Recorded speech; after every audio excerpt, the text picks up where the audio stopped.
Hi everyone, Scrappy Kathy here with a lesson in, let's call it Gesso for extra texture. Uh, and I say adventures with Scrappy Kathy because this will be an adventure. It's not something I've done per se.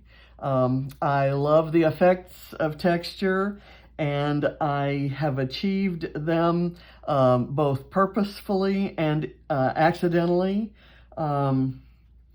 in using many products. I can't say that I've specifically done a lot with gesso specifically for texture.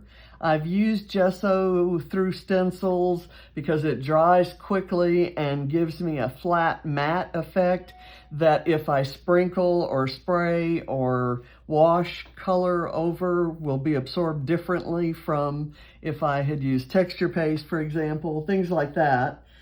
But I typically do my mixed media on an ungessoed paper. I use paper that's thick enough. But I watched Missy Wooden's video this morning, the one that introduced this whole topic of gesso, and she did kind of an exhaustive explanation of and demonstration of the different effects that you get with a gessoed page versus an ungessoed page. And I really can't wait to try that out. I love the movement of color that you get on gesso, but I can't say that I terribly mind the saturation that you get with the ungessoed paper. So my lesson is kind of beyond that. It's specifically about texture, and Missy actually showed where using a textured cardstock, the texture can kind of come through your thin layer of clear gesso that you would use maybe to back paper if you want the color, the true color of your coloring agent to show through. And I'm going to be scrapping this picture. Ultimately, this background will be to scrap this picture of Katie, my oldest granddaughter, who's off to her future. She's taking off to cosmetology school here yesterday in her own car with her freshly minted driver's license, causing all of us lots of concern and nostalgia and all of those feelings. But she's just proving herself to be a really competent and confident young lady. So there's no color that stands out here. There's kind of the neutral gold of the car, the black clothes that she's wearing, the green of the trees back there. I didn't necessarily want to pick up any of those.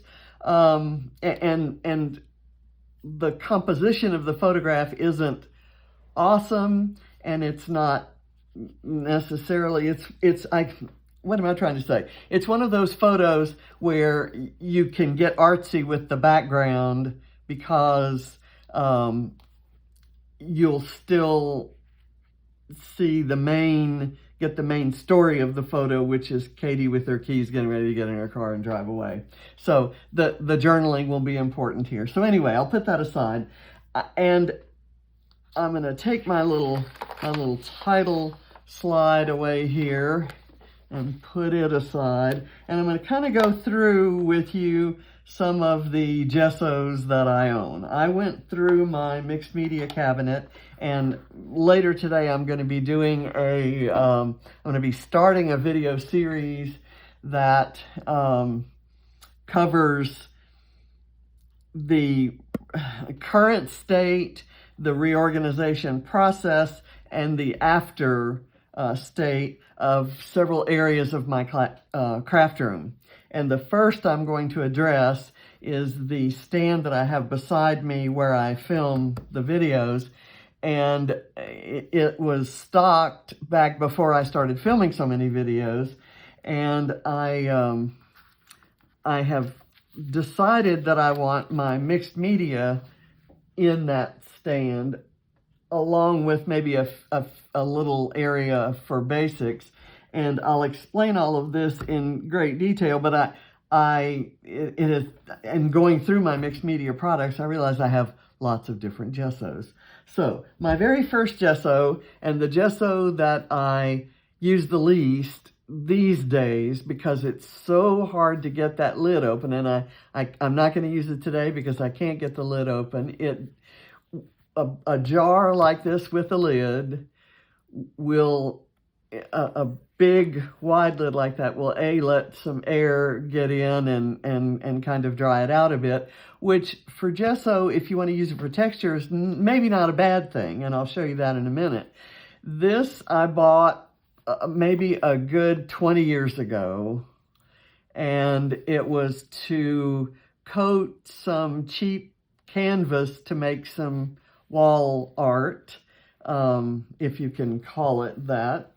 So and there's a good half of it left, and I'm not going to throw it away, and it's still good. It doesn't smell bad or anything. So my one that I've been using a lot lately is this Vicky Bouton gesso, and it also has a lid that's difficult to open, and that's okay because that's not the gesso I'm planning to use. Now, it's a little bit more liquid than this Pro Art brand, but I do love it because it's really, really, really white. It's really opaque and white. I have the one that I'm going to use, the white gesso. Here's another one that I'm not going to use because it's not opened. It is Dina Wakley Media white gesso, and I love her heavy body acrylic paints so much that I'm hoping this is a good heavy body kind of thick gesso, because I do like especially white gesso and black gesso, scraping it through a stencil. So what I'm going to use is this Bo Bunny gesso for the white gesso, because as you can see in here, it's pretty thick. It's almost like a texture paste, and the characteristic of gesso versus acrylic paint or texture paste is that it does dry very quickly, and you can spread it on thin or kind of glop it on thick. And we may do both in this. So that's the white gesso I'm probably going to use. This is the Finnabair Studios Art Basics. I got these three in a pack. The black and white are called heavy gesso. My experience with this white is it's not quite as heavy as this Bo Bunny gesso has become. This is my only clear gesso, and I'll use that to prep the page. I don't think we'll use the black gesso today, but I may do a page with some black gesso and do a little video with that maybe later in this term at Scrap Academy. So first thing I'm going to do is open this up, and this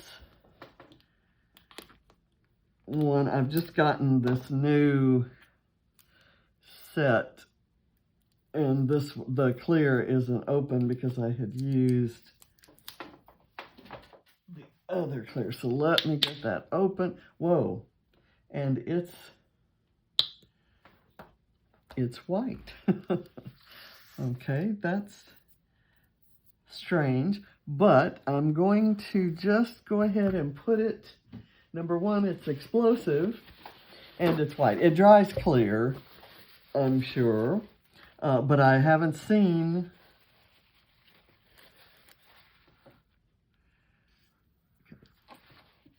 Let me do that. It looked a little wider than I was expecting it to look. So I'm going to scrape this down, and this is going to prep, and you'll notice I'm not going to be as precise with my scraping as Missy was, because I think texture can be achieved by leaving some areas ungessoed so that you get some areas of greater saturation.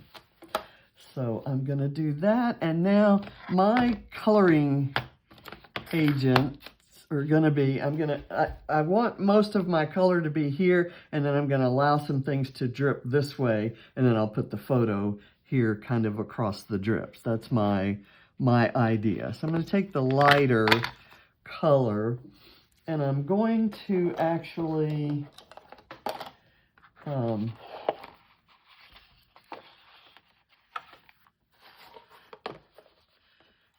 of do this and wet it with my brush.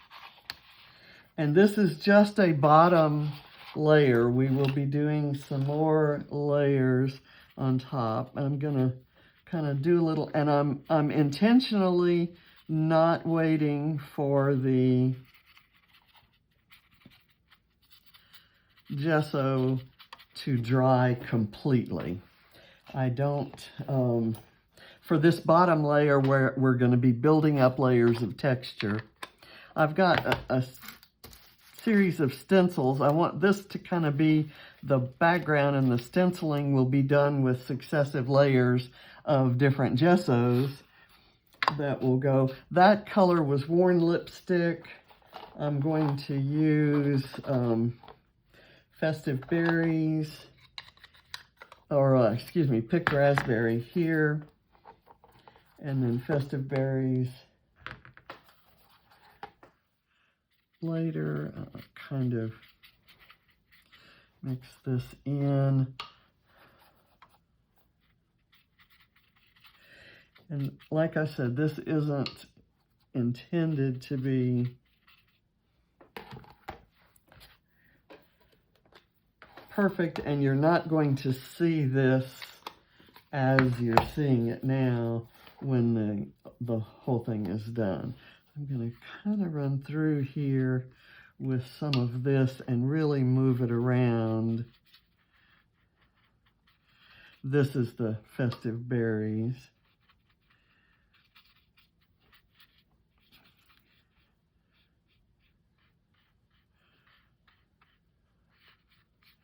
Okay, and now I'm going to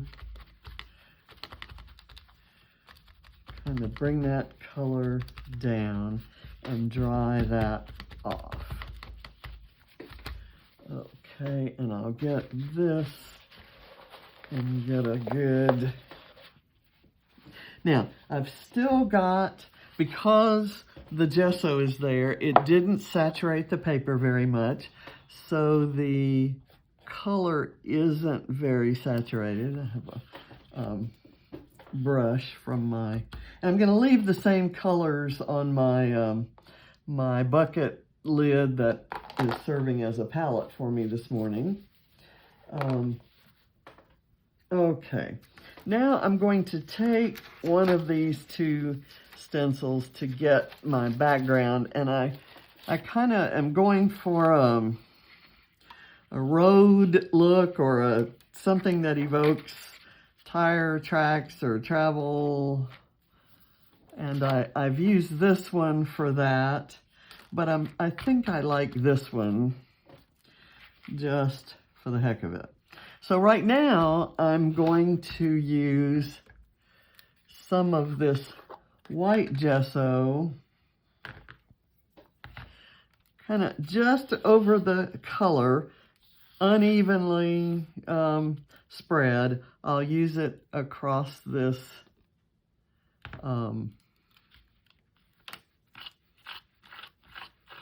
this stencil, kind of.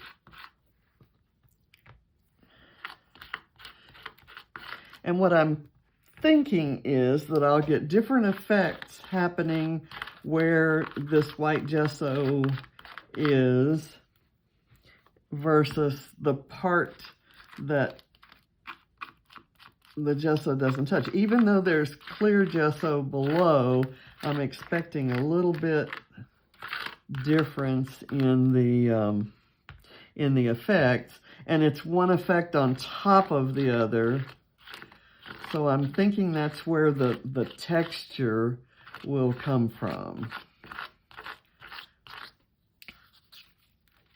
Okay, so we've got that, and I like it just like that. And in real life, if I weren't doing a lesson, I actually might let that dry and leave it like that.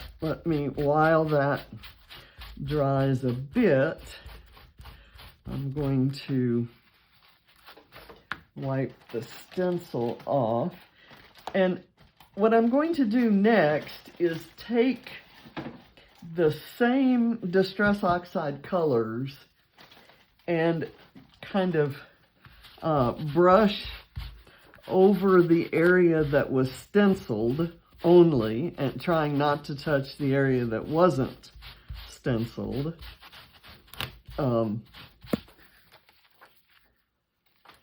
And then I'll try to move it around and then get it down in the cracks to kind of see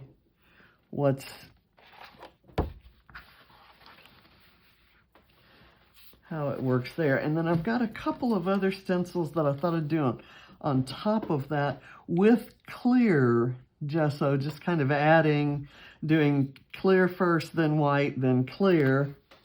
And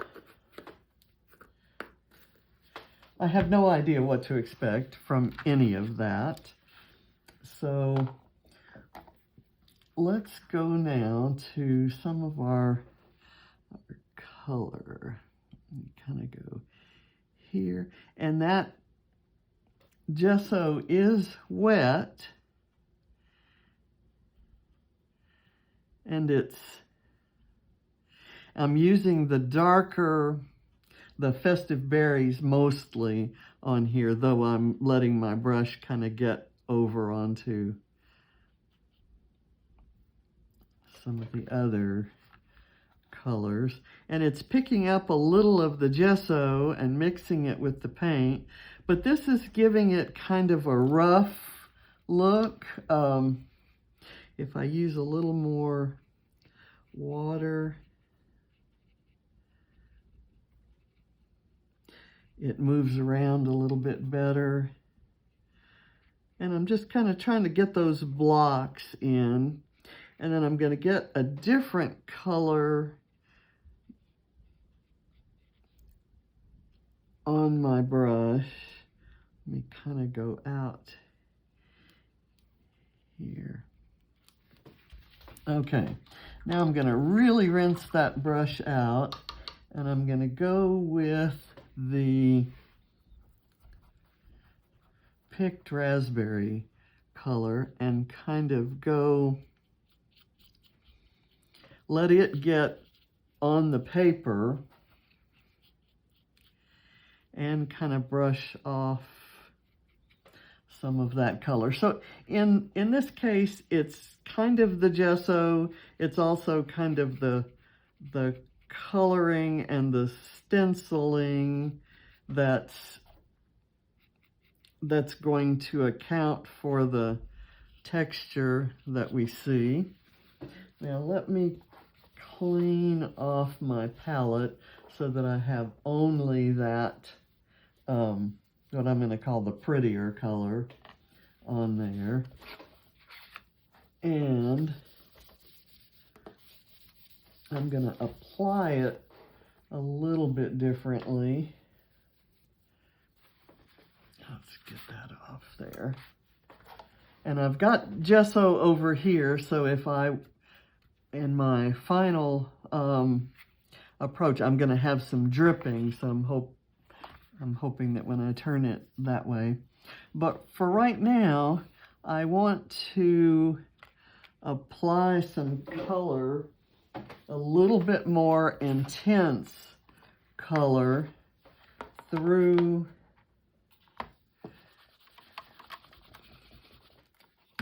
and let me turn it this way so that I'm not putting my palette on the, I'm going to do it through this stencil it's not.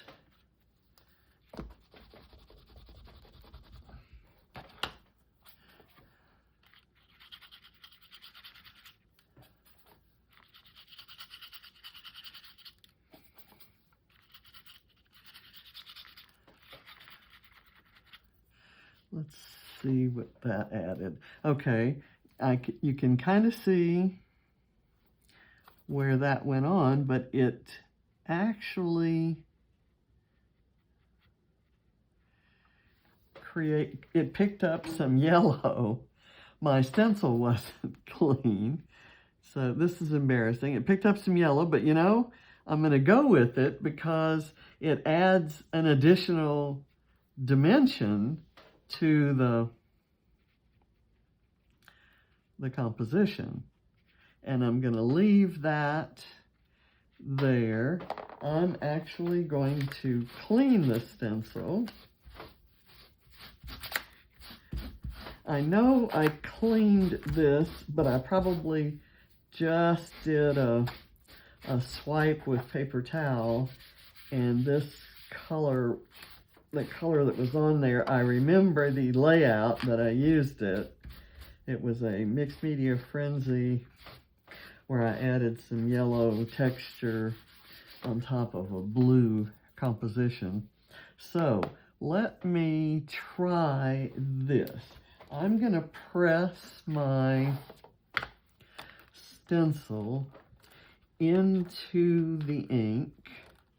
I've done this many times before, but this is going to help emphasize that pink color kind of on top of the yellow. And I'm pressing down, and it actually made an imprint in the wet gesso, which is what I was going for. That's why I'm working as quickly as I am with as wet gesso as I can. I'll kind of spread across there. Okay, that's working.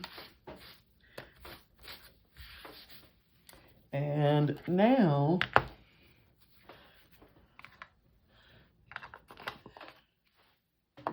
I want to do another coating of the clear gesso.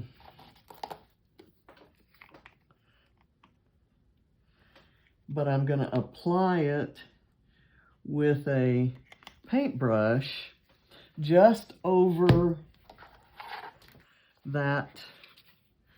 Do this again so I can get this in the camera range.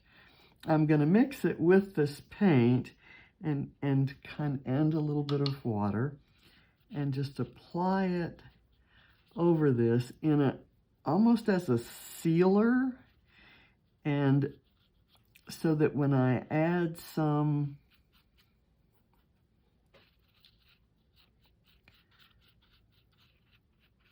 wet ink, I can get it to pool and drip.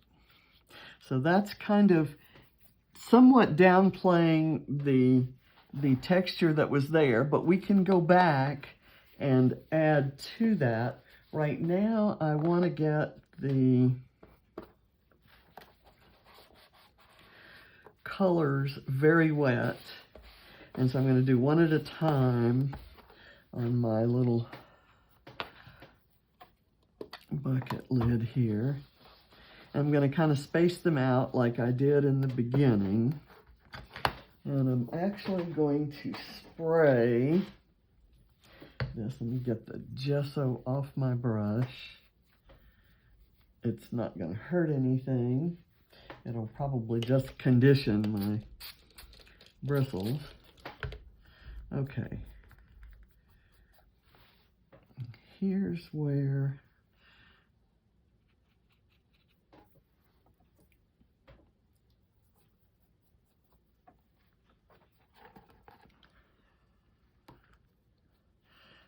this to drip on and to look like it has dripped. And I want to be able to flick it out there and onto there. And then I'll do the next color, and I'm going to try to work fairly fast, although with the gesso coating on there, I've given myself some time. It's not going to dry as much. So let me get this one here. And that'll go out there. So that's the picked raspberry. And now I'm going to go with the darker festive berries. Let me get all my lids on properly. Do that. I kind of like the way this is turning out, and I think this is a texture that you might expect to build up only after using something like texture paste, and it's all done with gesso. Let me get that there, and let me get all of this kind of dripping, and I'll wipe up some of this. It's going to clean up a bit. I'll get a little bit more. I'll do that. Okay. I'm very happy with these results. And what I'm going to do is I will let this dry. I did not use this stencil, which is a cracked glass stencil, and I thought it might be nice with the darker color kind of applied over it, but I don't think I need to do that. I'm unhappy with this right here because when I wiped that up, it still left a mark. So what I'm going to do is I'm going to try, and this may be a bad thing to do, but I'm going to try to create a drip that will overlap that.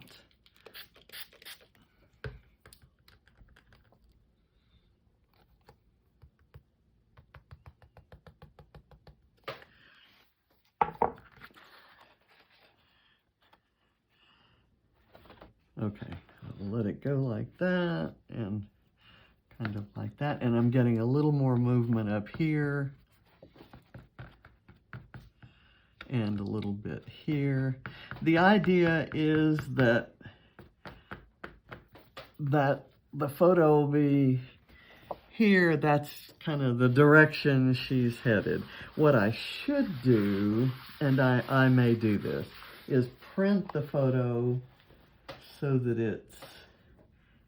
it looks, well, no, she has to be on the driver's side, so I guess that'll be fine, kind of right in there. And I may do some embellishing or something over in here. But in general, I'm very happy with the texture. I hope you can see that. Let me get up and view that, get that close, but you can see, definitely see the texture that was created by dragging the gesso through the stencil and then applying the other stencil on top. And I actually can do, once this is dry, I could go back over it with this stencil and maybe even let me do something like that now.